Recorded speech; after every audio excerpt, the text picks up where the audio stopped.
روزنامه زمان الوصل شوطانگهین رژیم سوریه بلگه کر و همو هرگولین گریدای به شوطانگهان و ججه و کارو پیک اینران اشکره کر. روزنامه زمان الوصل در راپورت خوده بحثا شوطانگهین رژیم سوریه کر و گود که شوطانگه دکوید ناوره پارسگاهان ده لگوندوار شامه درعا و سویده که جعلی رژیم سوری و تینه کنترول کرن بطایبتی لدر دور المسمیه که یک جباجاروکن گوندوار درعایه. هر لگوری روزنامه زمان الوصل که ویدیوین شوطانگهین رژیم سوریه جو سال 2013 و هاتنه کشاندن که جدسپیک شر رژیم سوریه لسر ملت دست به سیاست شوطانگه و گورستان بکوم در روبروبونا کریزی ده کریه.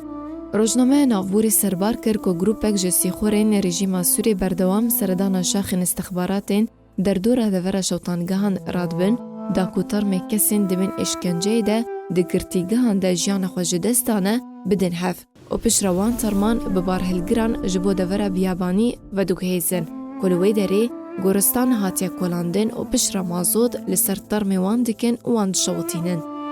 درباره کسین به وی کاری رادبن روزنامه زمان الوصل را گهاند که دو کس هنه هردم بجدارن او جی هر یک جرائد افقاف که بناوی باوی جعفر تناس کرن و سر به اولهی لشکری و یو جگوند جبلی لپارزگاه لاتقیه و آلیکار ام که بناوی باوی طاهر تناس کرن جگوند السلمیه لپارزگاه حمایه. کریزا سوریه سال 2011 ده دست پیکر جوی دمیوه رژیم سوریه دست بگرتنا خو پیشاندران چالکوان سیاست مدارن کریه روزو دم و سال در باستبن بکو رژیم سوریه چارنویسا وان دیار بکه.